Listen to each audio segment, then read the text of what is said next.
I could just don't throw a label on my Right. child and Right. use that as some type of excuse to abuse my child, mistreat my child, or Mm-hmm. even limit my child That's real. and what they could do or who they could be. Yeah. Because a part of the reason why I wanted to buy a gun was not just for me doing whatever I wanted to do in the Just make street, sure it's at but home. for Yep, exactly yeah, because yeah. again, I really hated them. Yeah.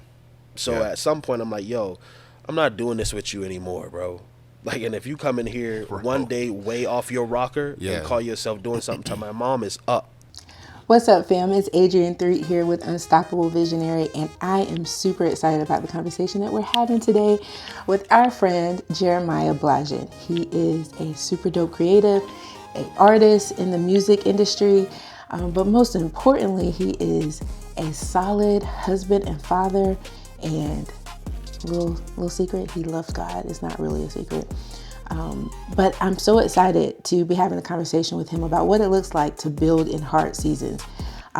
If we're honest, like for most visionaries, we're not afforded the opportunity necessarily to always build from a space where it's all like flowers and unicorns and rainbows and everything's super easy and there's no troubles or challenges or difficulties. Like the reality is, even if you start off that way, right? You hit some rough patches and it can be hard to navigate those spaces and those seasons where you got to keep going. The reality is that we as builders, as dreamers, as visionaries, we're called to be trailblazers. We're pioneering new spaces, new places where we're having to plow and to dig deep to chart a course for others to follow behind us. And so we're going to dig into a conversation about what that looks like. Like, how do you practically continue to build and pursue what God has put in your heart when times get hard? Yo, as you're listening, please drop in the comments what's standing out to you, what questions you have. We would love to be able to dig into some of the things that are on your heart as you're listening to the videos. Since it's not like a live recording where we're getting a chance to interact with you as you watch, we still want you to have a voice. We still want to address the things that is burning in your heart as you're watching and just have some conversation around it. So be sure to comment, be sure to like and share, subscribe so you don't miss any upcoming episodes. And yeah, I said a lot. I think I've said enough. Let's just get into it. Let's go.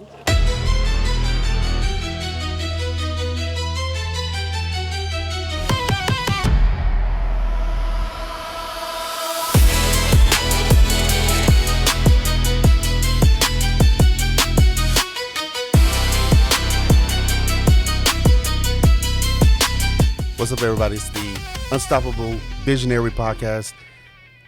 Your host, Emmanuel Threatt. I don't have my co-host with me. I don't have my partner with me.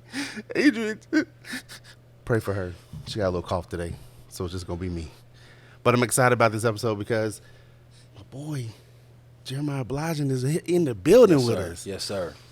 Let's go. Let's go. It's a beautiful day. Yes, indeed. Good to be here, man. Thank you for having me. Artist, father, visionary, builder, husband. Let's go down the list. Believer, theologian. We're gonna call you a theologian. Human being. Human being. It's a beautiful day today. When I tell you, just on a musical aspect of things, like Cut always. Shout out to Cut Right. Cut Right always. He's like, yo, Jeremiah be like orchestrated things, be piecing things together. He taking music, and I'm like, does he play music? I was like, I don't even know, but he just be building these epic, like just musical things. And so anyway, I know we're not just here talking about music, but I just wanted to say like that is super super dope because you rarely hear that. You got right now it's the era of the fast, super fast, like lightning, crazy fast. Like you can just make a beat and so to hear somebody that's actually taking time to like get the ingredients. I don't like how this is, and it's like straight up crock pot, like let it stew, let it build. It might take a couple years to get this thing right. Like that is dope. I love that. No, I appreciate that. I love that so much. Man. So with that, this episode is specifically about how to build in hard seasons. Yeah. Now, one of the reasons why we felt like especially you have such a powerful testimony. And just from our brief conversations that we've had another kind of interview situation, and I was like, bro, like, didn't know the whole backstory. So tell us a little bit about yourself. Tell us just a little bit of your testimony, and we'll go from there. Absolutely. And so I grew up in Charleston, South Carolina, drilling down in there, Johns Island, South Carolina to be specific. Still Charleston County, but it is different. Shout out to my Geechee Gullah people there. Wow. And so grew up there, household of myself, my two sisters. I'm the youngest of three with my mother and my father. And so my father was a chronic alcoholic. And so meaning he was, drunk or intoxicated all the time. That's what it felt like for me as a young person. Yeah. Meaning week by week, we had episodes where we're dealing with him, being drunk and in the house and engaging us in ways that were not helpful. And to the point to where when he wasn't drunk, right, he wasn't really functional. Wow. Right. Yeah. He would, be very silent and very closed off when he wasn't drunk. And then when he was drunk, he was very demonstrative and engaging in a way that was toxic. Sometimes even physically, towards me specifically, not my mother or my sisters, but with me. And so a lot of that growing up, just dealing with that on a day-to-day basis, weekly, bred a whole lot of unforgiveness and hatred, for me. To have a person around, that was not only not doing the things that, fathers should do or loving parents would do, but they also were taking away from it, and being harmful in a lot of the things. I felt that in a very real way as a young person. Even, 10 years old, elementary school, I was keenly aware of my situation. I knew we were poor. Like some people would be like, oh no, man, we never even knew we was poor because of A, B, and C. No, I knew I was poor. I could feel it each and every day with the different things we didn't have. And, the mice chewing through holes in the wall of our, single wide trailer, and the roaches scattering all over the counter when you turn the lights on. Right. And a snake crawling through a hole in the ceiling. Right. Bro, that is, my God. I felt it. Right. My goodness. Right. Mother needing to get payday loans or loans sometimes just to get us school uniforms. Yeah. You know what I mean? And you're like, when were you aware of, like, at what age? Elementary school. So I want to say by the third grade. Yeah. Probably maybe even before then, but definitely by the third grade. Wow. Like I knew, like we were very poor. We didn't have things. I didn't so my hatred of him was, rooted in feeling, hey, I feel negativity because of what you're not doing, but I also feel negativity because of what you are doing. So it was both of those things kind of wrapped up in kind of my feelings with him as I grew up. So I'm getting into fights in elementary school, because I'm mad and I can't process it. Of course, I can articulate it now as an adult, but then, you can't articulate that. I'm just mad. Like I'm coming to school, I'm upset. Somebody saying something about, and the whole town knows this is a small town, right? So it's Charleston County, but Johns Island is a very small place, right? So everybody knows your family. So, I'm son of the town drunk at that point. So, and people let you know that they know, right? So even, I'm getting into fist fights and getting suspended from school in elementary school while maintaining honor roll and principal's list, right? So my grades, I'm getting A's. I'm getting A's and B's by the time I'm in the 5th grade, but I'm still getting in a lot of trouble. Because I was just angry a lot, man. And so, but I love my mom. But I also, love my mom and love my sisters, and I still had that side of me that was still able to enjoy certain positive things. But a lot of my existence was dominated by hatred.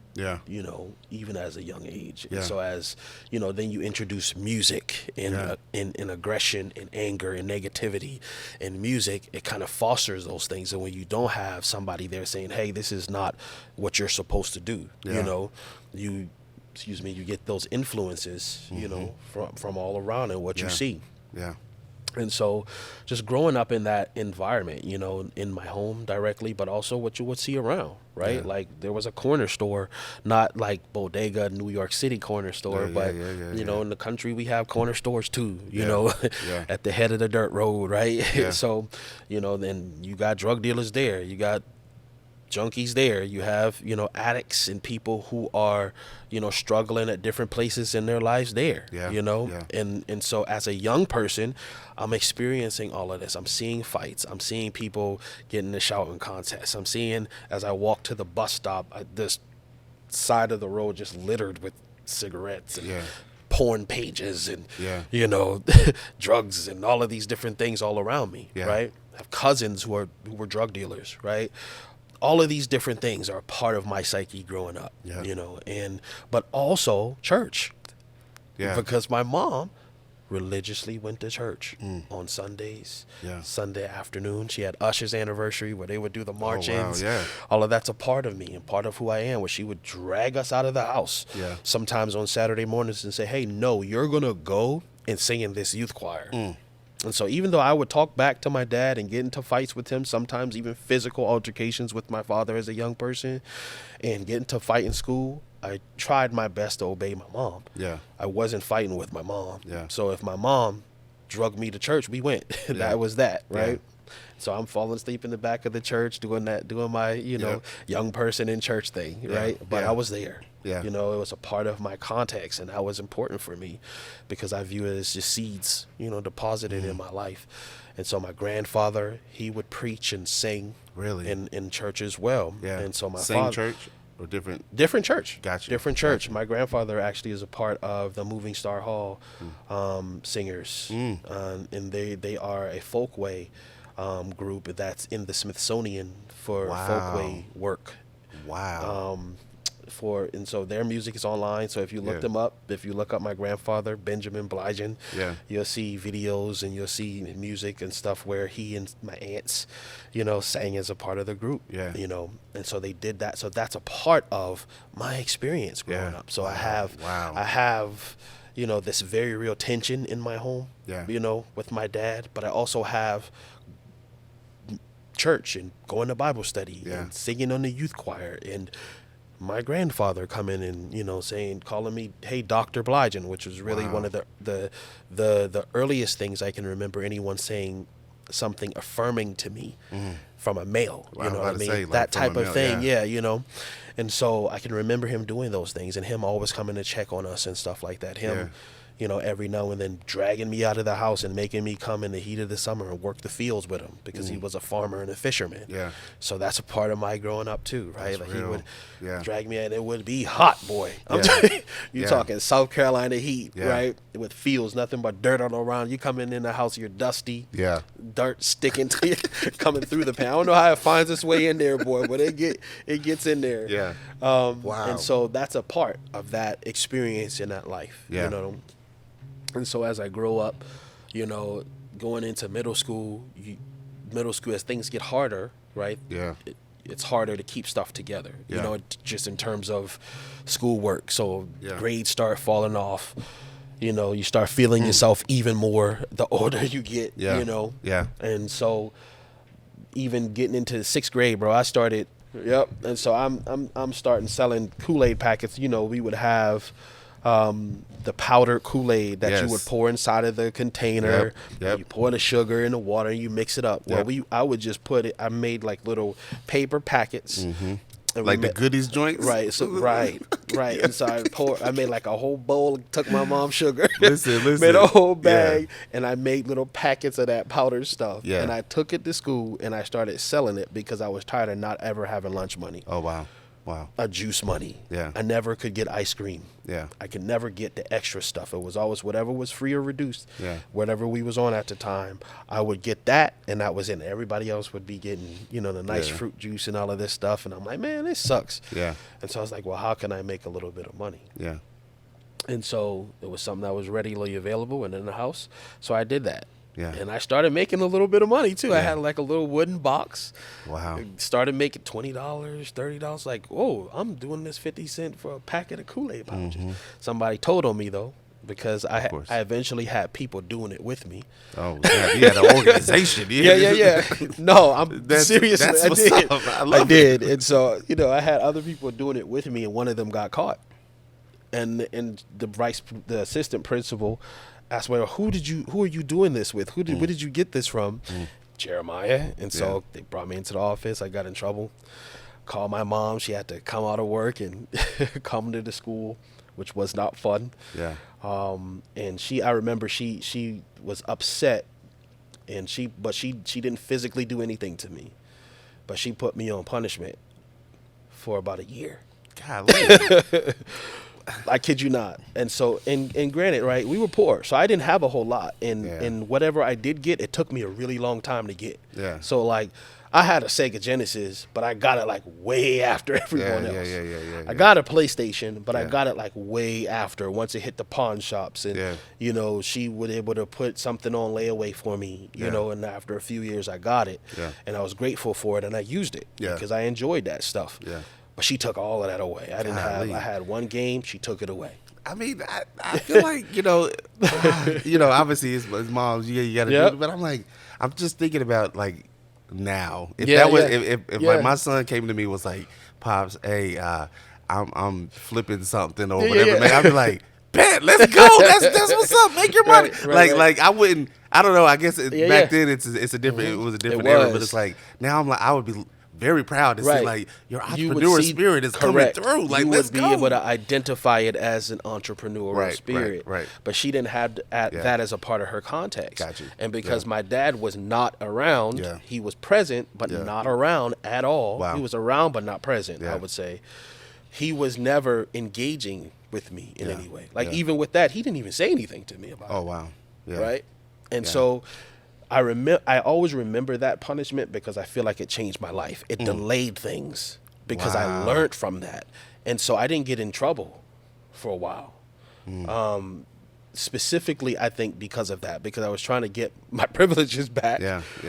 And that kind of marked that type of activity as bad, right? And without people there to contextualize it like, hey, actually, this part is something positive about you. Yeah. It's just you're using it in a negative way. Right. She probably saw it as, hey, this is leading to this negative thing. And so I need to do something extreme. Sell drugs on that's the right. floors. To snatch it out of you so that you're not selling dope by the time you're in the 9th grade. Yeah.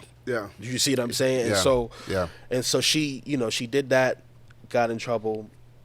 But all the while, my dad's still there, and he's still a drunk, and I'm still getting into it with him. Yeah. So all of this hatred, all of this stuff, I'm still not doing great in school because, I didn't know then I have ADHD, note that for later. Like, I have this stuff going on, so I have struggles in class that no one really knows what to do. Yeah. Right? It's just like, oh, he's just sleepy. He's just a part of a broken home. He just has his stuff going on, whatever. Yeah. We're in middle school. You're in high school. Figure it out. Yep. That type of deal. Yep. Right? Yeah. And so I navigate through all of this. Fast forward, my sister, my oldest sister, she moves out, goes to Virginia. She ends up in Virginia. She had a couple of stops along the way. Navy family, so you had New Jersey and other places along the way. Yeah, but she would always call and check up on me. She would hear things about Jeremiah's getting into this, he's getting into that, and so she would call home, check in with my mom, like, how is he doing? What is he doing? Yeah. Is he there? Let me talk to him, right? Because we didn't have cell phones then. Yeah. Right. So she's calling the landline. That's crazy, bro. And she would just check in on me, and she was in the church at that time and plugged in, so she cared about what I had going on. She would always just check on me. And so she would have me come and visit her. Me and my middle sister, she would have us come and visit in the summertime, and sometimes during the holiday season. Yeah. And so I remember one time my mother-in-law, she was, we were all close. And so her husband's family, we were all close. Like, I would go and hang out with her younger son, sometimes. And go to church with them. Sometimes my mom would approve that and let me go. And one day she heard me talking about my dad. And mind you, I was not shy about my hatred for him then. Yeah. I was very vocal about it. and I was not charitable. Yeah. And she heard me, Yeah. and she pulled me aside. She wasn't mean-spirited or anything. She kindly pulled me aside and said, Jeremiah, let me show you something. And she opened this text, and she took me to the scriptures and the commandment to obey your mother and father in the Lord, for it is right. Not because they're right, but because it is right. Wow. This is the commandment attached with the promise. Yeah. You have to still honor them, Yep. even though they're wrong. Yeah. That doesn't mean that they're right. Right. Right. But it's because you want to be right before God. Yeah. And I remember that as an early seed of something that penetrated my heart, that opened my eyes to something that I was doing wrong, even though I had completely diagnosed him as wrong. Yeah. Yeah. Like, no, you are actually doing something wrong Yeah. here, even though they're not right. That's good. And That's so, good. so that was a seed for me. And so as I would visit my sister as a teenager, I'm in high school at this point. This is my second high school that I'm in. And I went and I visited my sister for Christmas one time. And I remember receiving the word. Everything just kind of felt a little different for me. And I got into some fights at home. You know, your little relationships break down. Yeah. You know what I mean? You grow up, things become a little bit more clear for you. At that time, I had actually, some of that trouble that I got into and that discipline was wearing off. I had my plan, talked to my homie, we was going to start selling weed. I had my hiding place. I had who I was going to go to get it. I already tried to buy a gun, had the gun in my hand, but I couldn't buy it because I was short a little bit. But I was working at summer, so I was going to have enough money to buy a gun and get, you know, my first kind of stuff just get going. And so I knew where I was headed. And so going there and going to services, receiving prayer, hearing the word, it did something different to me that time. And at the end of that trip, my sister called home and she was like, hey, what do you think about coming here and living here with me? And at first I was like, I don't know. You know, again, I have in my own mind what I'm getting ready to start doing. I got my homies here. You know, this is where I'm from. You know, my identity is here. My mom's here. Because a part of the reason why I wanted to buy a gun was not just for me doing whatever I wanted to do in the street. Sure it's a home. Because again, I really hated them. Yeah. So at some point I'm like, yo, I'm not doing this with you anymore, bro. Like, and if you come in here one day way off your rocker and call yourself doing something to my mom, is up. It's just over with. And I really meant it. I mean, you're talking about years and years of festering. Wow. I really meant it. And I bought the gun primarily for that purpose. Boy. I wanted to buy the gun, I wanted to buy the gun primarily. When I had it in my hand, I was thinking about that, and then secondary was whatever I wanted to do. Wow. And so I didn't really know at first, and my mom was just like, no. That's my only son. He's my last one. I'm going to raise my child. I love my child. And it's my responsibility. I'm going to take care of my son. But she was like, I know, I understand that, but, you know, I think it'd be good for him to come here, you know, get his mind set and free from all of the stuff that's going on. He's not okay where he's at. She could see it. And I don't think my mom could see it because she was just working all the time. You know, I'm double shift. She would be at work every night. She worked a night shift, and then she would come home in the morning and go right back to work. Second job. Then she would work a double and go to work at 3. So she would do the 3 to 11, then the 11 to 7. And this was routine for her. And then on the weekends, on Saturday, she had a third one. Another, right? So so this was how she was living to provide, to help us, because he was not doing. Which fed into my hatred, right? And so there was a sense of pride for her, like, I'm going to do whatever I got to. And this is important for later too. That's why I'm kind of going a long way. That's good. But like, eventually though, my sister was very persistent. You know, she didn't just call once. And ask once and let it go. Good. She continued to call and ask, just like she had been calling and asking before, how I was doing. And so as I kind of surveyed the land, I really believe the Lord was doing the work in my heart. Like, he was doing work to say, look at where this all is going to lead you. You know, like, what is this that you're holding on to versus the possibility of a different kind of life? You know, and And so eventually I was just like, you know what? Yes. If you can convince mommy to let me come, because we called her mommy, like, if you can convince her to let me come, I'll come. And slowly but surely, my mom was like, okay, he can go. And my grandma didn't want me to go. Wow. She got into it with my dad, like, what did you do to him? Wow. And he was so completely aloof at the time. He said I didn't do anything to him. All right. Wow. And that's how it was, because as when he was sober, it was like he didn't even recall it. Wow. He didn't even realize it. So they had a sober interaction about it. And he didn't even register, you know, like the distance between who he was supposed to be as a husband and father versus what he was actually, you know. And maybe to him it was more, I don't know, you know, it's just speculation. But maybe to him it was like, hey, I didn't do these extreme things to him. So I didn't do anything to him that would make him want to leave. You know, I stayed around for A, B, and C, whatever. I'm here. Exactly. Exactly. And so I do remember that, though. And so they kind of got into it a little bit, but my mom was like, yep, he can go. And so I made that decision in 2004. It was February of 2004. I got on a Greyhound bus. And I can remember crying because it was hard, but I could feel like I felt the reality of like letting something go, because it was a decision to say, I'm going to leave here and I'm going to look to God. It was very much a God decision. Wow. And I'm 16 years old at the time. But it was very much so like, I'm going here and I'm pursuing God. Because even my sister was posturing it like this. It wasn't just a come hang out with me. It was like she saw it too, and I was like, no, I got to get out of here.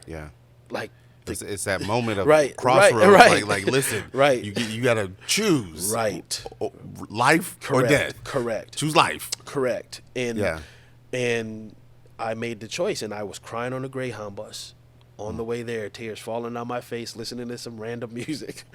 And I got there, got planted in the church, went through the discipleship classes, did the Matters of the Heart series where we read a book and talked about things in our heart that we needed to let go, forgiveness. We went through, you know, I went through a couple of different discipleship classes because the church that I immediately was a part of merged with another one. So then I went through their discipleship and first principles and got baptized. And it was straight ahead. It was straight ahead. My feet touched the ground in Norfolk, Virginia, and was straight ahead. And so for the following 5 years, it was a process of learning, releasing things, forgiving my father, even though he did not change initially, and it was hard because I'm like, hey, I forgave you, man. Like, you know, I'm letting all of this hatred I'm carrying go. And he's like, okay. And he was still drunk the next weekend when I called my mom. And so coming even to the realization that your forgiveness doesn't change them, you know, it's for you. And I could really feel like the weight lift off of me. It was like an anvil around my neck that I was living with, even more a cloak, even like a weighted cloak I was walking around in. And I remember it feeling gone and feeling light and free for the first time in my life to actually exist in a way and in a space that I didn't even know was possible. Because it was just a part of who I was. And so the Lord really was my father, that I really did come to him as father to say, I don't know fully what a dad is supposed to be, but I know I didn't have that. And you said, pray, Abba, Father. So be my father. You walk with me and show me how to be a man. You give me the examples I may need. You give me wisdom. He said, all you're getting, get wisdom. You'll understand. You give it to me. Pray, and he'll give it freely. I prayed for wisdom. I prayed for understanding. I prayed for him to be my father. And he did that and is still doing that to this day. And so it's been a journey. The initial part of my life was really a journey in finding a father, finding my father, and in God himself, in the Lord meeting me where I was and releasing all of that stuff off of me and freeing me to walk forward and truly grow as a young man. That's so good. That's so good. So how does that shape you though, as you being a father now? Yeah. Like, I mean, you have three children. Yeah. And different ages, different things. But Yeah. I mean, you're present and actually emotionally, spiritually, physically, ways that your physical father weren't. But how does that shape you as a father now? I think it shapes me, one, because I think initially we all kind of have the thing where whenever there's something that hurt us, bad examples, we tend to say, oh, I'm not going to be the bad example. Right. I'm going to, if we were around people who were lazy or abusive, well, I'm not going to be lazy and abusive. I'm going to work hard and be gentle. Right. That's kind of like the natural response to those things. And that existed within me for sure, too. But learning and growing and maturing is realizing that not being like someone who hurt you is not the standard. Yeah. That's good. Like, not being my dad is not my target. Yeah. You know, but being who God said I should be as a father and as a husband is the standard. Yeah. And allowing him to be my anchor, and to be my target helps guide me on these days where I don't feel like I can continue, on days where I don't know what to do, on days where I let myself down, right? Like, on all of these different things we go through as men, as fathers, as mothers, as people, you know, those days, remembering that God is my target. Yeah. Like, he sets the standard, not what I've been through, not who my father or my mother was, but learning from them, right? Because they are a part of us. Yeah. You know, they are a part of us. And you even find grace for yourself in them too, as you go through the process. You know, so it still influences me for sure, but I learned not to make it the target. Yeah, that's good. It didn't happen automatically. I had to learn that. Yeah. You know, that hey, that's not your target. Yeah. You don't want to just love your wife like your dad didn't love your mom. Right. You want to love your wife as Christ loved the church. That's real. And love her based on who she is. Yeah, that's good. That's good. And work through your challenges and the difficulties you have. Yeah. You know, and the things that was passed down to you. Yeah. And some of it's not even in your experience. Some things is in your DNA. That's real. That you never even considered about them. Yeah. And didn't give them grace and mercy good. for. That's good. So going through and learning all of that stuff and finding identity in who you are and who I am in God, you know what I mean? In spite of everything else. That's good. You know, those are just inputs to my journey and who I am, but they are not my guide. Yeah. You know, they are not my standard. That's and my good. target. That's good. Now, have you and your father reconnected at a different level? And so my dad, unfortunately, my dad passed shortly after. Oh, wow. So yeah, so after I came to the Lord. Yeah. Forgave my dad. Because those things were not synonymous, right? Yeah. I had to actually, it wasn't like, oh, I believe in God, I'm saved, so now everything's good. Yeah. I had to do the work and evaluate, choose to forgive him, and then choose to forgive him again every time I called my mom and she said he's tripping. Yeah. And it hurt, you know, making those decisions to forgive constantly. Eventually, I want to say within about 2 to 3 years of that, he stopped drinking completely. Really? He stopped drinking completely, started going to church more. Really? Right. And he was always somebody like, oh, I believe in God. Yeah. You know, but he was he was something else. But like, he would definitely even call out like church people for being hypocrites while he was blasted drunk.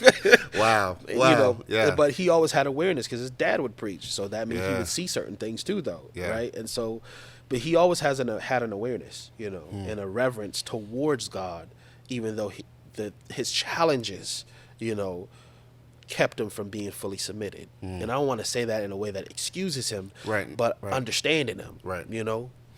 And so it wasn't surprising that, you know, once God kind of shifted that affliction, you know, he was able to tap in and start being consistent in certain other areas too.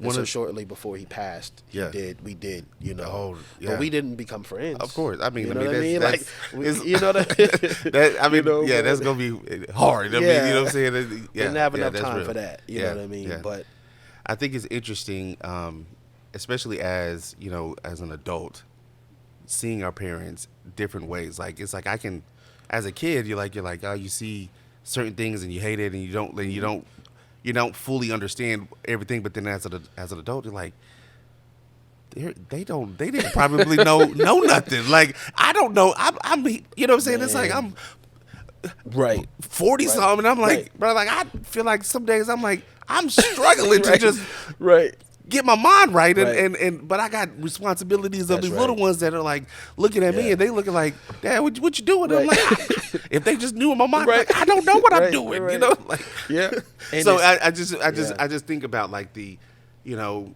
obviously your father had an issue with alcohol, but it's like, what was the what was the undertow stuff? What was the things underneath that had pushed him to the place where he was trying to cope with whatever, and it's like, you know, that's right, and it's so crazy when you really, one of the things, markers of immaturity is centering yourself. You center yourself as a child. Yeah, right. Everything's so about you. You center even other people's behavior, and those behaviors can hurt us, no doubt. Of course. But we make their intent and their everything about us. That's you know, as children we do that. Of course. But growing and becoming more mature people, we start to be more merciful and understanding, like to really seek about someone else's well-being. So we start asking questions like you did. Why was he like this? What was going on? And you realize a lot of times our parents were way younger than we thought they were. Like even we see memes and stuff about it now. Like man, and it's like, whoa. It's like, what? It's like, oh, you know, you're older now than right. Yeah, but they look like 50 though. Right? Like they were cloaked in oldness. Like I couldn't believe you were 33. Like right. You got mad gray you hair. Were right. You had grays all over. You were in the usher's outfit. You look 65. Sorry. Oh, you just turned 65 last year. Like, wow, right. Yeah. So they seem so much older than they were, but they were young people a lot of times, and they didn't have the same things that we didn't have because they didn't give it to us.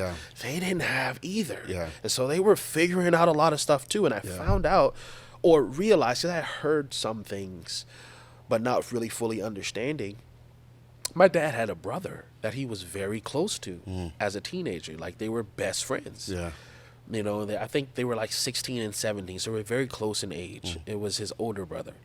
Because he had a couple of other brothers too, but it was his only brother by his mom and his dad. Oh wow! Because his mom, my grandmother, had been in a previous marriage and she was widowed, so there were other children from that. So he had older brothers from that.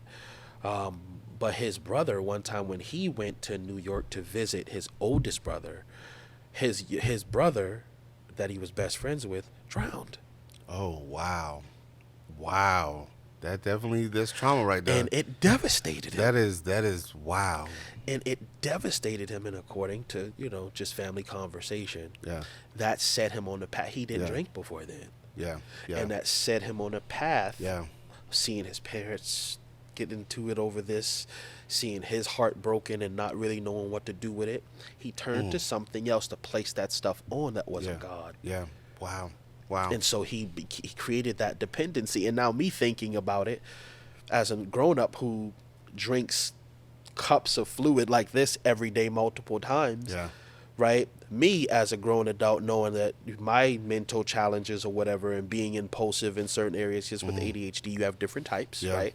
You have, some types wrestle more with hyperactivity, others impulsivity, right? You have these different things, aspects to it. If you're highly impulsive, you drink a lot of fluid, you're emotionally scarred and wounded, you're finding things to place this stuff into, you put all of these things can create a whole big ball of dependency. Your obsessive personality, or you're picking up something. I need to, and it just so happened that that's alcohol, and it numbs this pain that I'm feeling, because I can't go to my dad because he in pain too. Can't go to my mom because she devastated too. This wasn't her first child that she lost, right? And so you have all of that stuff that's a part of his story. And unfortunately, I couldn't talk to him about it. You know what I mean? I couldn't walk through those things. But as children, we don't remember, we don't think through those things Right. because we center ourselves in our Right. immaturity. Yeah. You know, but it helps us as maturing adults to remember now the struggles that other people may be facing, you know, as we walk through them. That's real. That's real. So yeah, man. That is wow. I appreciate the conversation, bro. Like I appreciate the details behind it, because that's the kind of stuff that shapes who we are now, right? And so I want to talk just a little bit about, and we don't have to go too deep, but a little bit about like how that entrepreneurial spirit transferred over to adult life. Yeah, I think that not just the entrepreneur spirit, but also just the work ethic. Yeah. You know, like being able to say like, I need to do something that I maybe hadn't seen modeled exactly, or I need to do something in order to get something. Yeah. You know, Yeah. that principle. Got you. And I have to be like dogmatic about it in a way that even if nobody else is, I carried that with me. And seeing my mother work so hard. Yeah. Yeah. Neglect herself, even working so hard to Yeah. make sure we had whatever we needed to have. And where we didn't have it, we knew it wasn't because she wasn't working hard. Right. Right. And so I carry that part into adulthood. You know, I've been working consistently, except for a brief bout of unemployment. Yeah. You know, for a few months. Like, I've been working consistently since I've been 17. Yeah. Since I was 17. And working hard. Yeah. You know, so it carries over in that sense of the drive, the grit. Yeah. Of like, hey, I didn't have a job. I got a job working part-time from a temp agency. Yeah. Randomly at this location, and I came in on that night shift, and I outworked the people who were working full hours on the day shift. Yeah. Yeah. You know, and that translated into a day shift job. Yeah. Which translated into a promotion. Yeah. That translated into another role and another role and another, and it, you know, and so now in addition to that, while I'm doing that, I'm going to school full time because I want to still do this. So I'm doing this work full time while I'm doing full time at the university, while I'm also working in a nonprofit and mentoring a group of kids and leading services on the weekends. Yeah. And doing my music. So I'm doing all of those things at the same time. Yeah. That spirit, I feel like that spirit and that ethic and that drive translated into those different ways. Yeah. With building music, and you know, because music, especially in today's climate, but you know, like generally speaking, most artists, you are entrepreneurial. You may Right. not realize you need to be, Yeah. or that you are, but you are. Yeah. You know, as artists, you have to put things together yourself. You have to build a product yourself. Yeah. You know what I mean? Even Yep. if you have partners and, Yep. and vendors that you're Yep. working with, Yep. you're building this product together, and then you're marketing and putting it out. You're distributing that product, and then Yeah. you're marketing that product. That's entrepreneurial. Yeah. You know, like it's just a different mode of doing it. Yeah.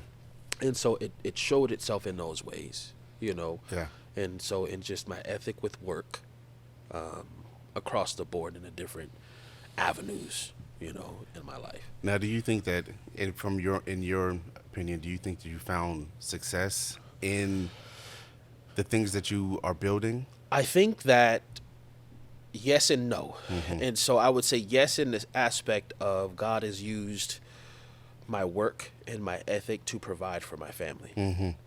And that provision has been steady. That God has blessed both my wife and I to be able to show up, work hard, you know, and create a stability in our family, in our home, that we didn't see growing up, maybe. Yeah. You know what I mean? But Yeah. that I didn't see growing up, you know, but that my kids have seen, you know. Yeah. So that's success Yeah. for me, you know. We don't have G-Wagons and Bentleys, but we know how we're getting from point A to point B. Yeah. And my kids have never had the light shut off on them and had to light a candle in order to see. Yeah. You know, they never had to boil water in the tub in order to have clean water, borrowed from a neighbor.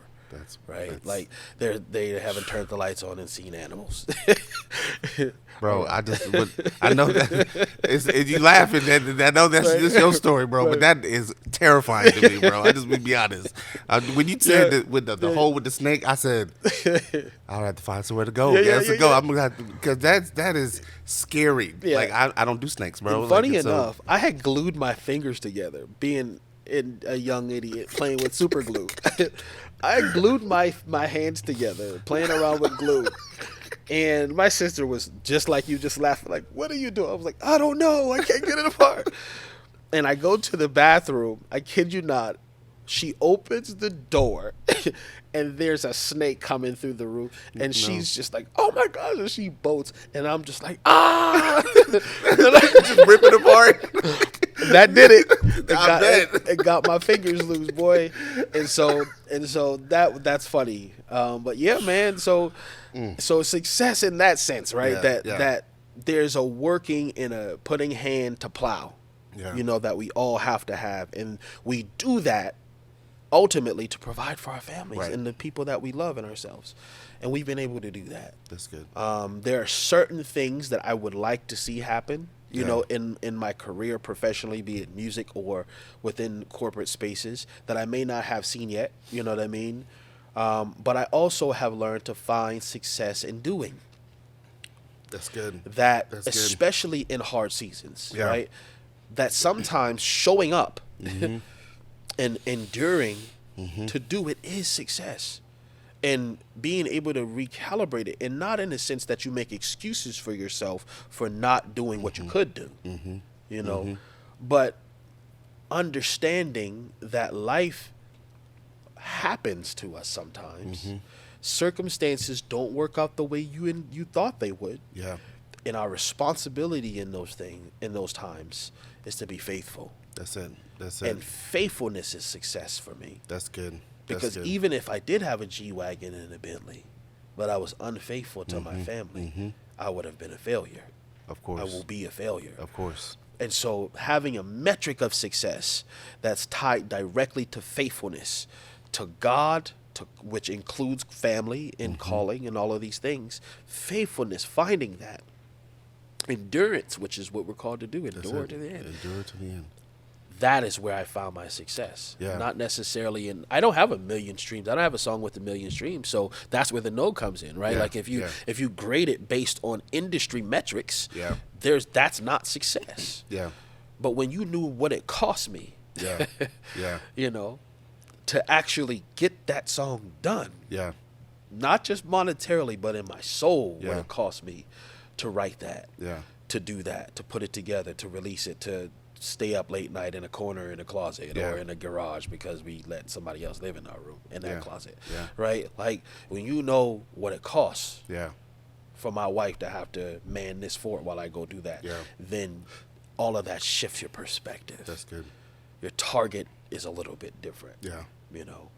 And that doesn't mean we don't want. Hey, all of us would love to get $100 million right now, right? All of us would love these different aspects to happen in a way that would blow our minds. Yeah, but that's not our goal. Yeah, I think that's like a lot of times in my mind, and when I read scriptures, I see God's focus on the journey more than the destination. That's right. And we live in a culture where we are getting snippets and pieces of people's quote unquote destination. They're putting it out. Hey, look, I got the six pack. I got the big, the muscles. I'm down this, but they don't really tell you the journey that it took to get there. And it's like, bro, you're not gonna get the six pack. Right. I'm not gonna get the six pack. By me, I could get a fake six pack, I guess. But I'm not healthy. But I wouldn't be healthy, right? And so it takes a journey of healthiness in order to have a destination. Like, this is what it is. And so I resonate with that so much, because that's a lot of times we have to fight against that sense of like, I haven't made it. I'm not here yet. And it's like, no, like, dude, like you are a part of enjoy the journey, enjoy the process, enjoy it. And so that you can look back and be like, man, there's nothing I regret. There's nothing I'm missing, because I have enjoyed and took in the entire process that you're going through. So that's right, bro. That's right, bro. And I think even piggybacking off of that, one of the worst things I feel like that's been done to us culturally is to make us feel like we're late.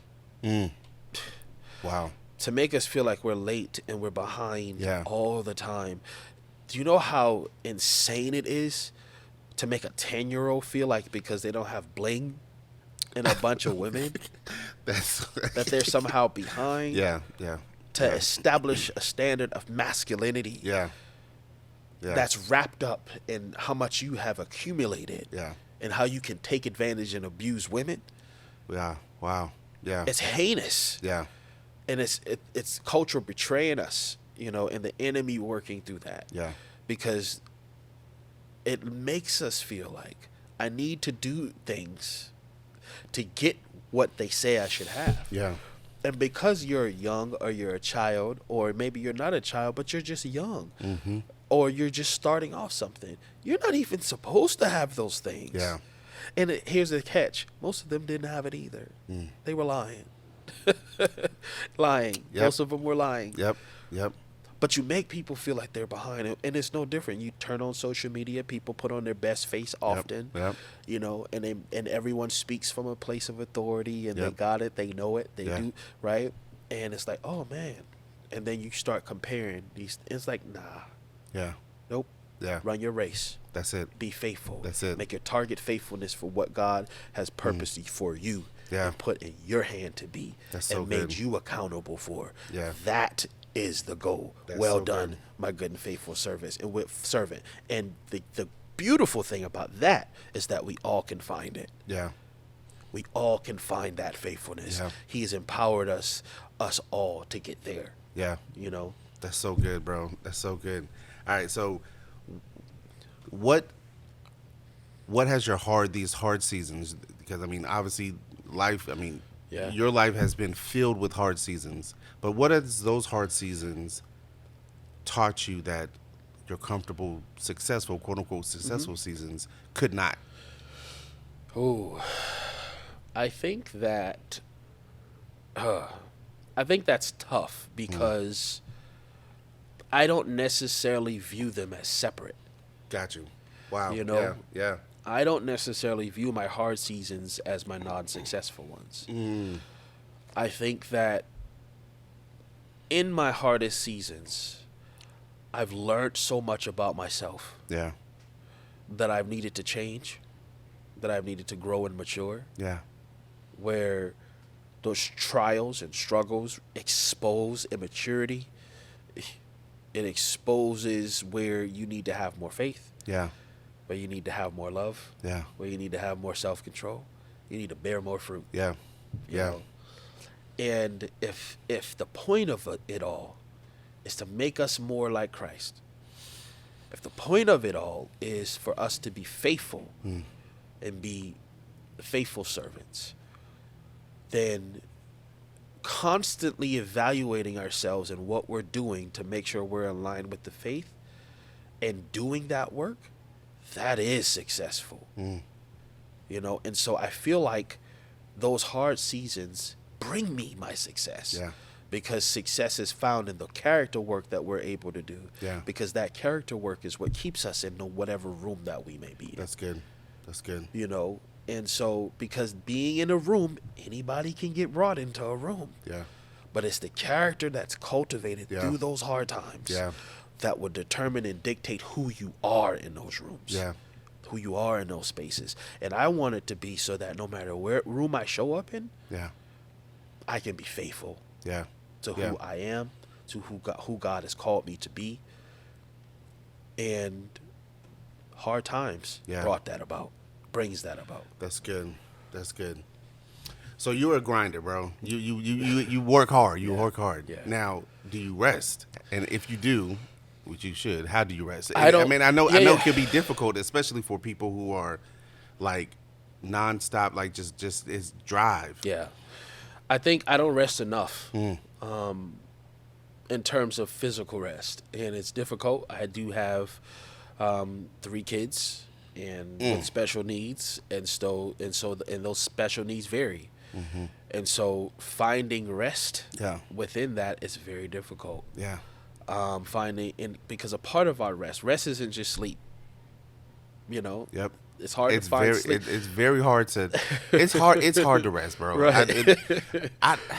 Continue. So rest isn't just sleep, and so it's hard to just find 7 hours of sleep. Yeah. Sometimes Yeah. it just is.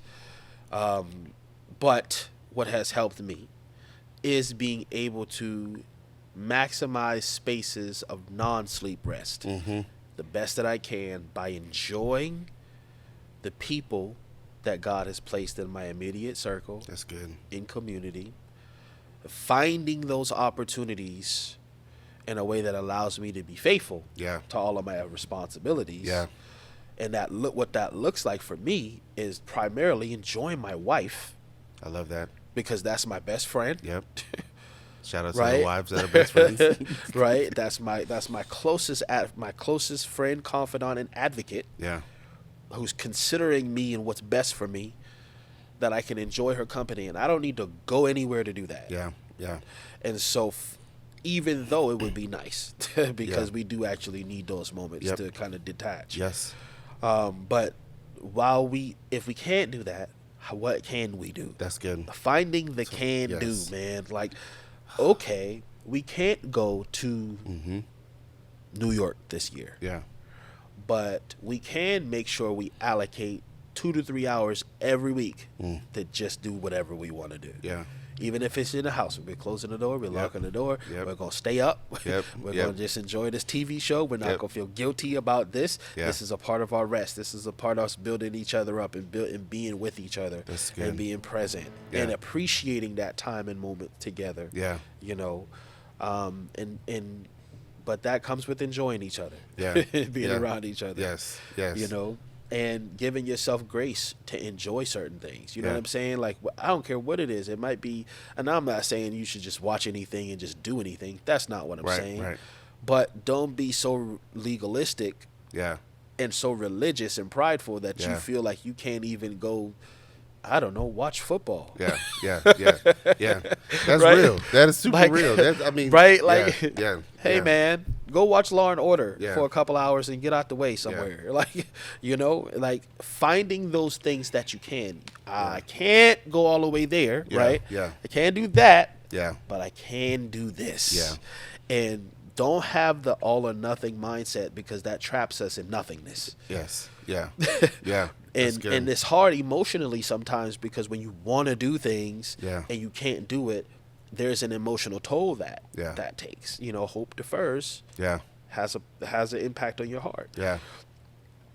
But not allowing the absence of certain things to mean that there's an absence of all things. So learning to be satisfied with whatever God has given us, That's so which good. comes back to contentment. That's Yeah. contentment. That's contentment. Yeah. Yeah. Godliness with contentment is great gain. And so rest for me, while I do need to do a better job getting to sleep, you know, it is not healthy to not sleep well. Yeah. I mean, but is you not. got responsibilities. Yeah, all right, kinds of. right. I mean, it's You know. definitely difficult to be. It can be difficult to be an active father. Yep. And Yep. so it is Yeah. selfless. Yep. It is exhausting. One of the things, I laugh at this because growing up, my dad, he would take us to the gym. He'd go to the Y. He still Yeah. goes to the Y every single Yeah. day. Like, at least he's from the Marines, and so he's just Yep. stickler on it, right? So I would right. hate going to the Y. But bro, and he would make us work out and all the things, but he would spend time in the steam room, right? And I would, as a young kid, I'll maybe get like 5 minutes in there and be like, Yeah. how do you do this? This is insane. Yeah. It is 1,000,000 degrees in here. My skin is burning Yeah, off. yeah. Why are we even in here? And I laugh now because since the trip, well, before the triplets were born, but like really it leveled up when the triplets were born. Like I would find solitude in the steam room. Yep. Like I'm like, oh, okay. I So get it. like I'm going to the Y specifically, not necessarily to work out. I've gone to the Y just to go to the steam room and be like, I'm just gonna spend some time in here getting my mind together. That's right. And I'll spend 25, 30 minutes just. That's right. And I'm like, how? That's right. And it's because like I can decompress. I can think through things. I can talk to God. If there's nobody in there, it's perfect if there's nobody in there because I can talk to God. Side note, if you a dude out here at the Y or any gym and you walking around with no shoes on, that is wild work, bro. Like, I know this is we're talking about, but that is crazy work. Yeah. Please put your shoes Put on. some slippers on. Slippers, something. Yeah. Don't be walking in. Don't be just anyway. Don't be butt naked up in the joint, sitting on the joint. Yeah. Anyway, that's a whole nother conversation. Yeah, indeed. But listen, Why etiquette? seriously, I need y'all to put some clothes on for real. Yeah, man. But like finding these spaces Yeah. that can create rest in a world where rest is not automatically built in, and it's not it's going to be. It's not there. Like, it's just not possible. Yeah, man. And I think what really has helped me over the years is with God as Father, you let him establish your rhythms and challenge culture. You can kind of identify where culture has you going off the rails and stuff. And so I remember, man, there would be times where I would be working so hard. I would be at work at 11 p.m. on a Saturday night. Yeah. You know. And granted, that wasn't an all the time thing, but there were seasons. Yeah. And I'm like, can't do stuff like that anymore. Yeah. Yeah. So establishing boundaries, Yeah. even in certain places, to allow me to say, no, I'm not going to do these things. If it's an emergency, then it's an emergency. Yeah. But most of us are not trafficking in emergencies. That's good. Most of us aren't. It's right. Exactly. And so it's like, okay, Lord, as you establish rest as a godly thing. Like, you rested to show us something. Yeah.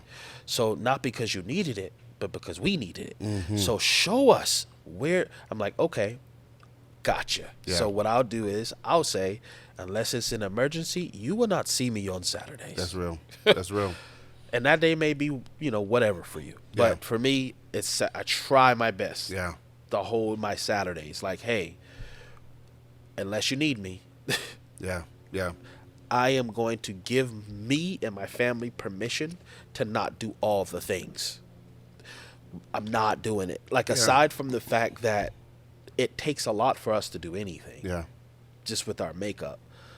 Just the pressure of feeling like you need to do something. Yeah. Also impedes rest. That's good. That's why I said rest is not just sleep. Yeah. It's also like releasing like the expectation of doing. And by saying like, no, I'm going to have a day. We're going to have some time scheduled into our rhythm. That's good.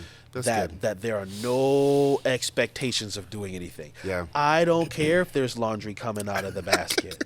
I mean, that's our house all the time. Shout out to my wife. She literally just did it yesterday. I don't care. Golly. We're not doing anything, and That's it's good. okay. That's good. It's all right. It'll be there tomorrow. I need to do a better job at that, bro. And For work, real. Like, and it's the same thing with work, man. It's like this stuff will be, unless someone needs me to do open heart surgery, which they don't because I'm not a surgeon. that's super probably real. Can wait until tomorrow. Yeah, that's good. That's good. And the people who love you, the people who love you, they get it. Yeah. Because they maturity, not centering themselves. Come on. And so, no. Yeah. And so that's a key part of how we're able to rest, even though we gotta do better with sleep for sure. So we're gonna get ready to wrap up, but there's a couple things I want to talk about real quick. Let's do it.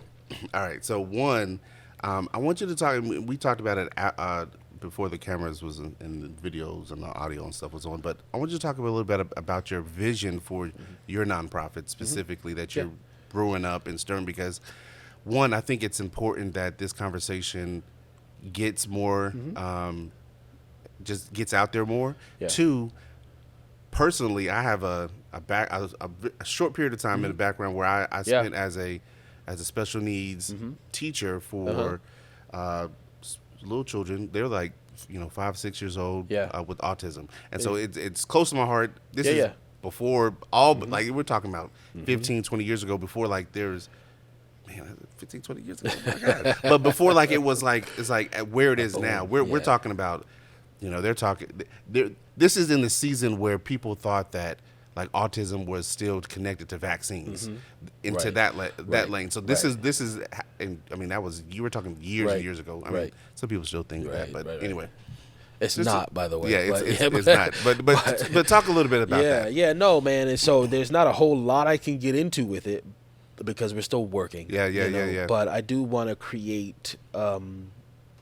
We want to create something that supports parents. Yeah. Yep. And provide them with resources and support. Yeah.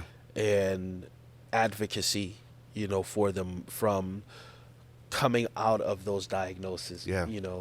Receiving that diagnosis, going through the school system and attending IEP meetings. Yeah. And some people have to do it alone, and everyone doesn't have necessarily the same level of understanding of what the school systems are responsible for and what's in the budget for you to make a priority for my family. Right? So having an advocate that could be with you as you go through those things, providing you with the resources to say, hey, this is all out here to help you as you navigate this, but also providing people with the supportive presence, to know that you're not alone. And one of the things that special needs families go through, and everybody can go through this to a certain extent, right? But it's especially prevalent with special needs families, is that you go through things in isolation.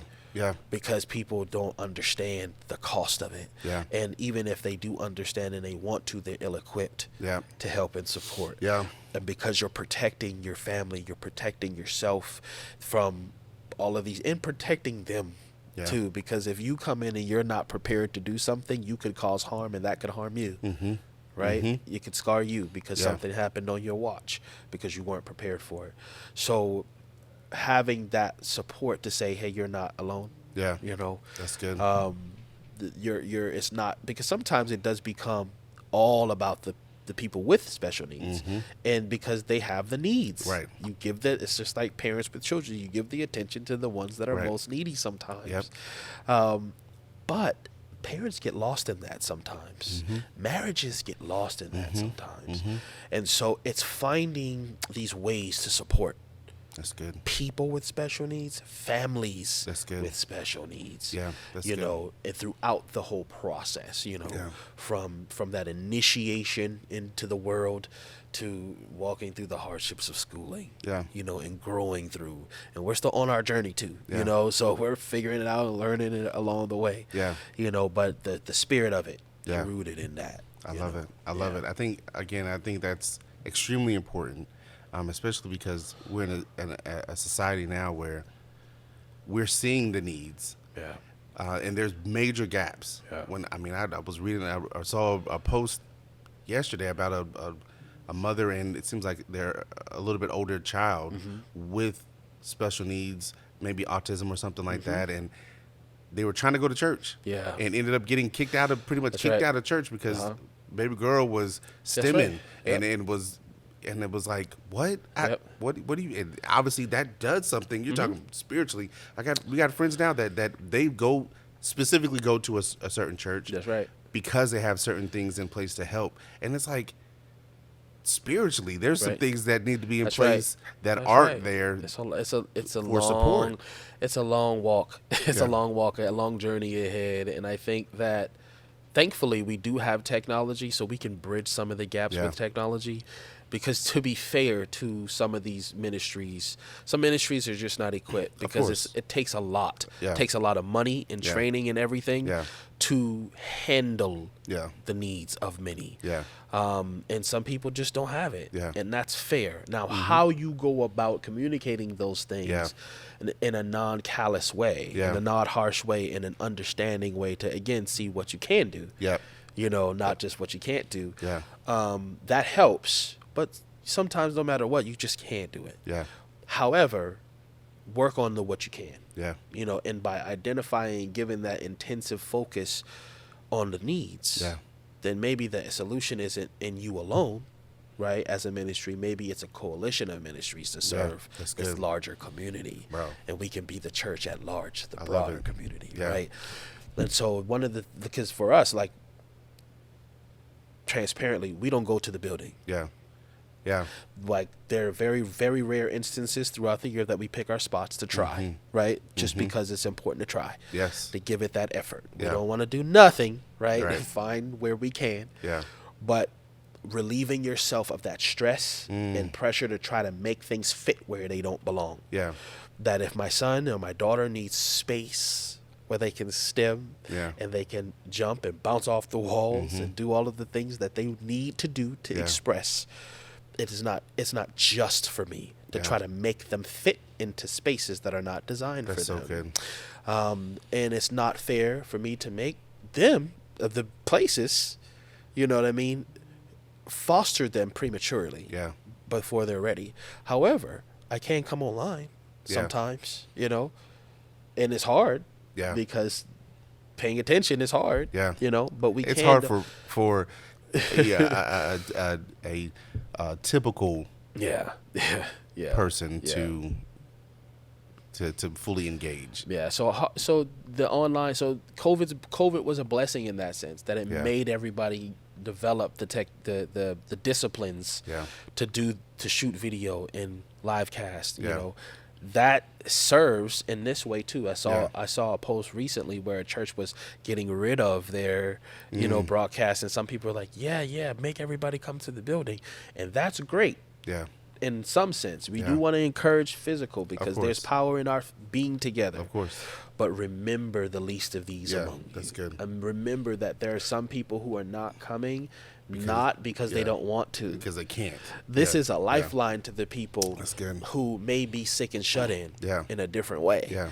And they need to be able to show up in some kind of way, and this helps. Yeah. You know, so even tailoring how we interact with our digital communities will help, you know, in those aspects. You know? I definitely feel like that's a conversation that needs to happen more often, and that leads to action, right? That's like, okay, let's take the digital part of things to a deeper level where it's not just sitting back and like just casting it out, but there's actually, and some churches actually do it where it's like a whole ministry department where it's like we have this, but then you got people who's calling people, you got people who's going to their house and like actually checking on people because they know they're only doing digital, and so I think that is a beautiful thing. Now, and I don't want to go too deep on the conversation if you don't want to, but I do want to ask a question because, you know, if a person, say as a father, if you have, you know, you've experienced the diagnostic season, getting you know, children diagnosed with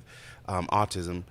How would you encourage a man to handle that season? To you know, if say they have, you know, concerns, say they have, you know, they're seeing things that they're not really, they don't know, and they're worried, or like if you were talking to somebody, I don't personally have any concerns right now. There was a season where I did, just because I you know, I've seen things and I'm like, okay, you got little ones, you're like, okay, you're not talking the way I need to, and you know, it's like, but if you are having that conversation with a friend, how would you help them navigate that? Good question, and I absolutely can answer that question. I think that, so if it's something where, just to clarify, before diagnosis or after, like they just got the diagnosis? So I would say before. So there's those observations and concerns, and then potentially how to even navigate to a point where, you know, do they bring it up to a doctor? Do they, you know what I'm saying? Do they ask those questions? Gotcha. Do they, you know? Yeah, I would say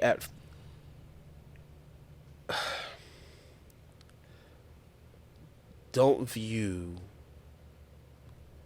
it as an indictment on you, you know, to just consider your child as you would if it were a physical ailment.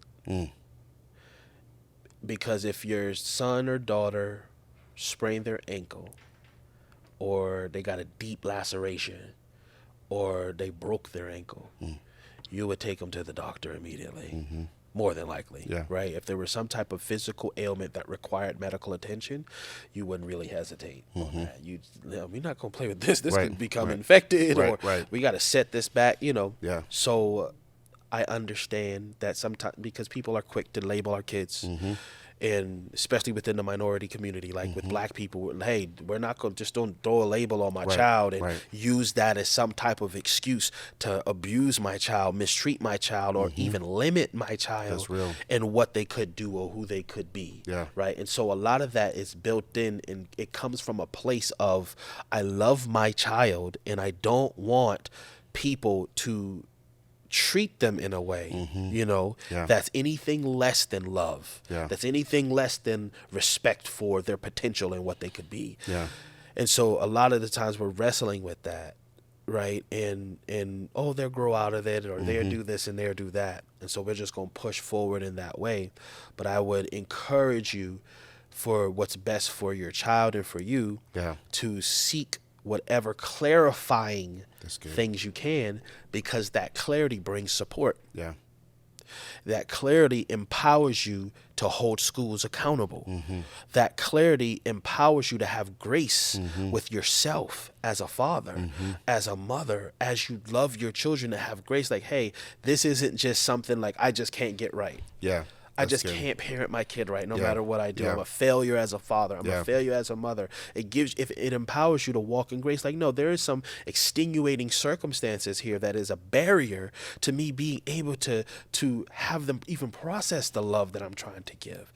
So look at it as a tool for empowerment. That's good.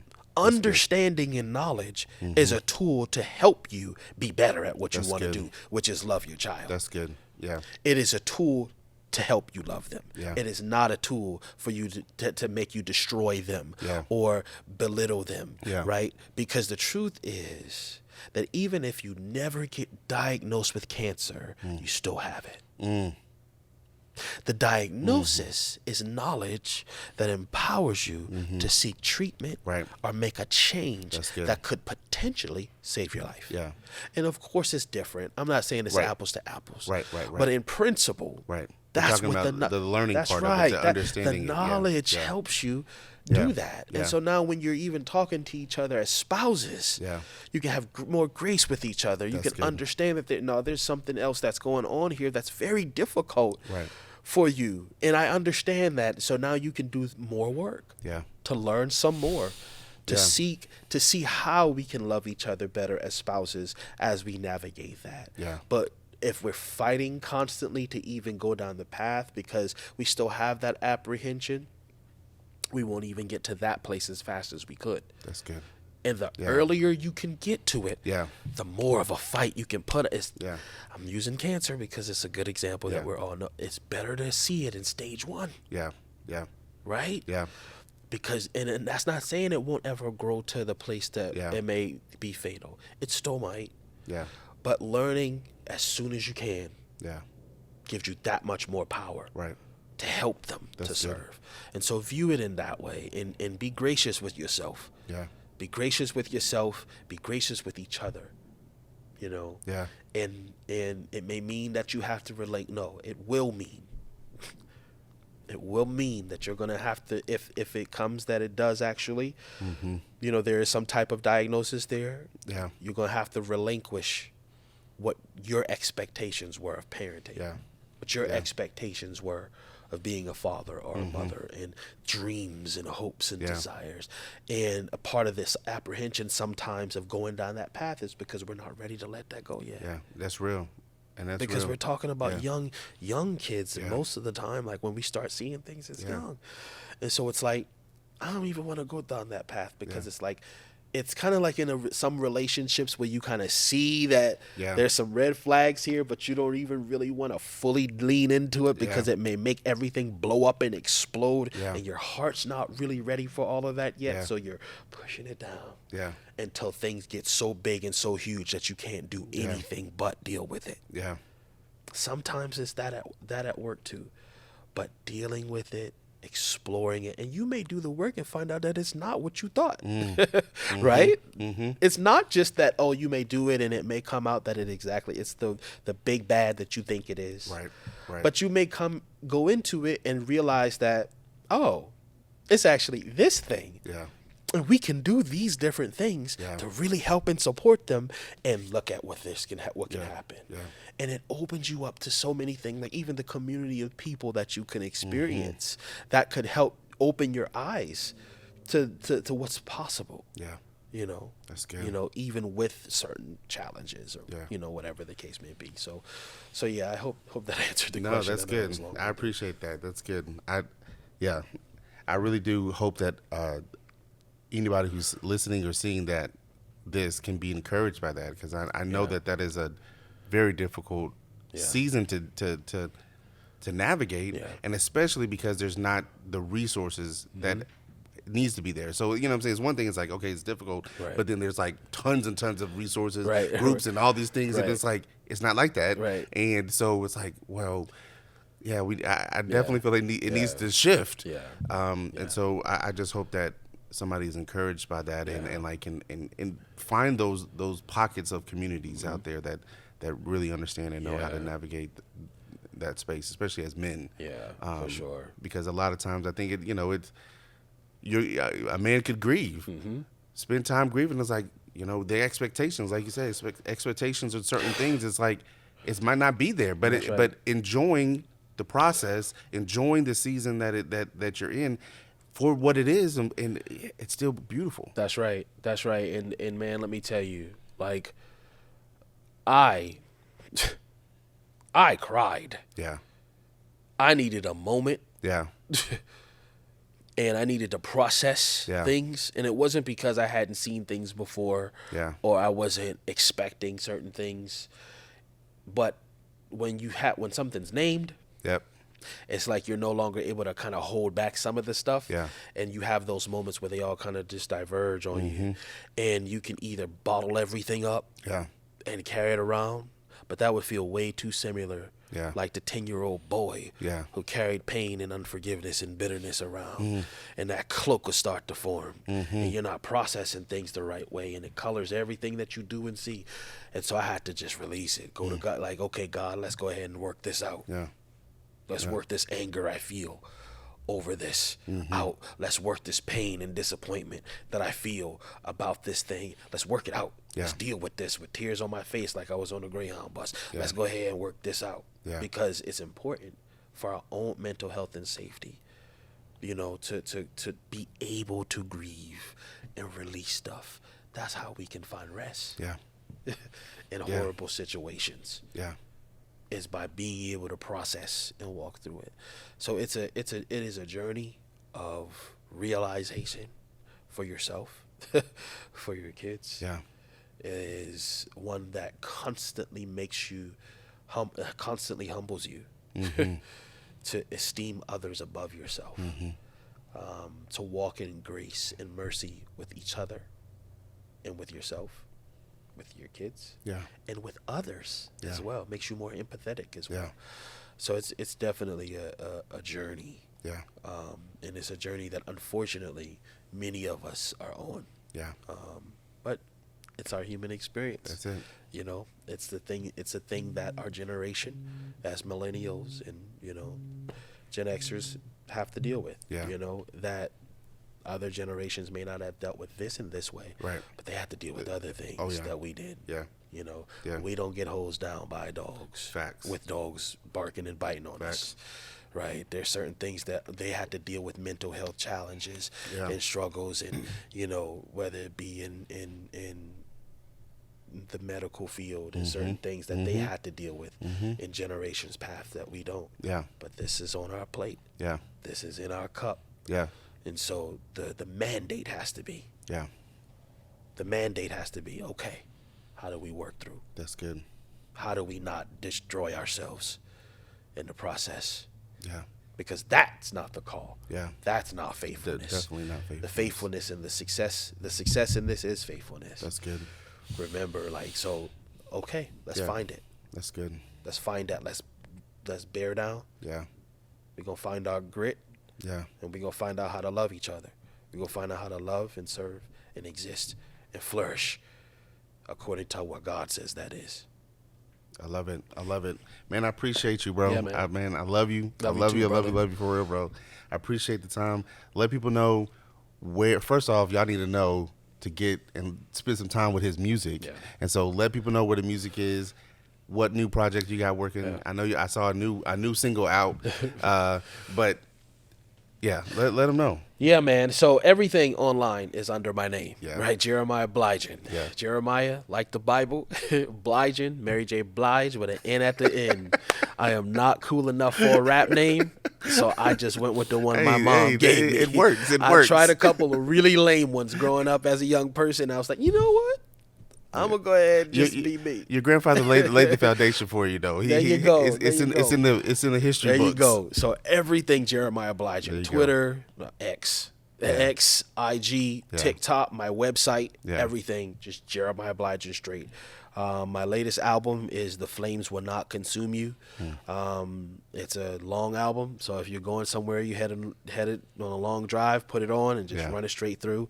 I explore a lot of the things that we talked about today, on that album, and it took me a long time to write it, years to put it together sonically as well as topically, just to bear and be authentic and show up as my true self, in music form. And so please check it out. It's everywhere online. And drop me a note. Let me know what you think.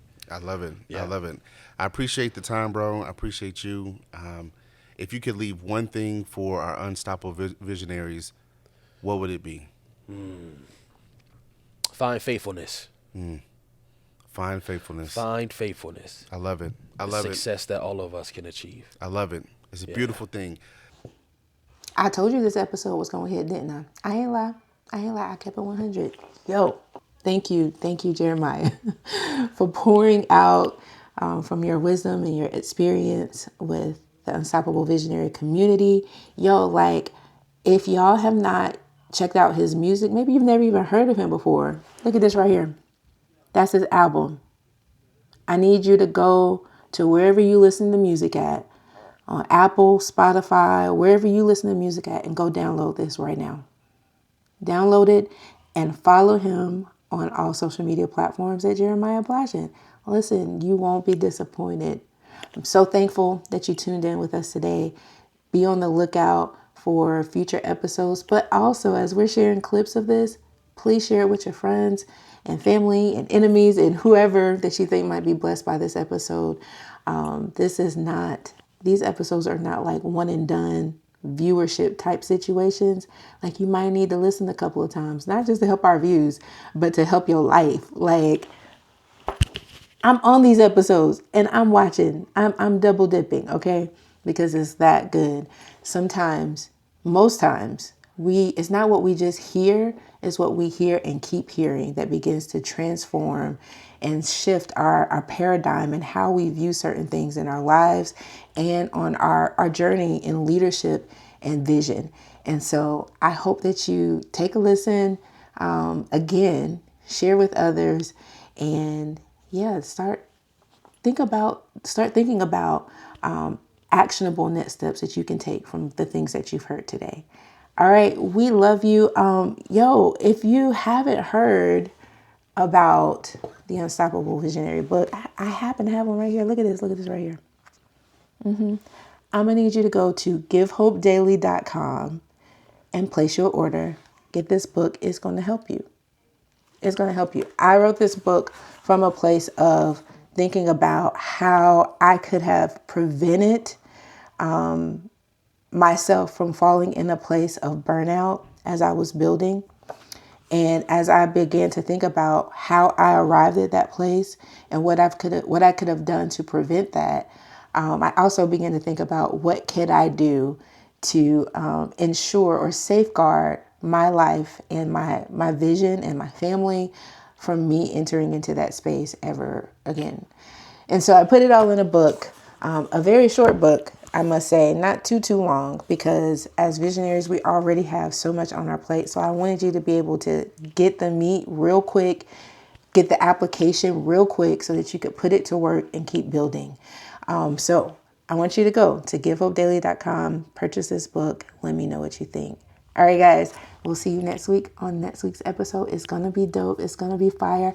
I can't wait to hear from you, see how God is using this content Oh, and also, guys, like, not to be super deep, super spiritual, but I do believe in the power of prayer and agreement. So if you got prayer requests, listen, send us an email at givehopedaily@gmail.com. Send it to us. We'll pray for you. All right. Love you guys, and we'll see you next week. Peace.